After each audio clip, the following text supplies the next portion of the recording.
കടം വാങ്ങി ലാവിഷായി ജീവിക്കുന്നവർ, കടം വാങ്ങി വാഹനങ്ങൾ എടുക്കുന്നവർ, കടം വാങ്ങി വീടെടുക്കുന്നവർ, അങ്ങനെ കടത്തിലൂടെ ജീവിക്കുന്ന എത്ര ആളുകൾ ഒരു മടിയുമില്ലാതെ, ഒരു നാണവുമില്ലാതെ, ഒരു ഉടുപ്പുമില്ലാതെ, എന്നിട്ട് കടം തിരിച്ചു ചോദിക്കുമ്പോൾ കടം കൊടുത്തവനോട് ശത്രുത തോന്നുന്നത്, കടം കൊടുത്തവനോട് ചൊടിയുണ്ടാവുക. നിങ്ങൾക്കെന്താ തിരക്ക്?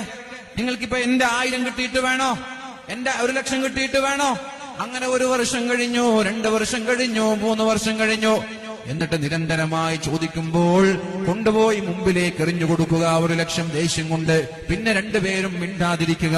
നിങ്ങൾ ആലോചിച്ചു നോക്ക്, ആദ്യം തന്നെ കടം ചോദിക്കുമ്പോൾ ഇയാള് കൊടുത്തിട്ടില്ല എങ്കിൽ ഇങ്ങനൊരു പ്രശ്നമുണ്ടാകുമായിരുന്നോ?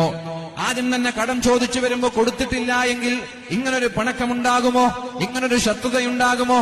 ഞാൻ ചോദിച്ചിട്ട് കടം തന്നിട്ടില്ല എന്ന് 2 തവണ പറയും, അതല്ലാതെ ഒരു പിണക്കം അവിടെ ഉണ്ടാകുമോ?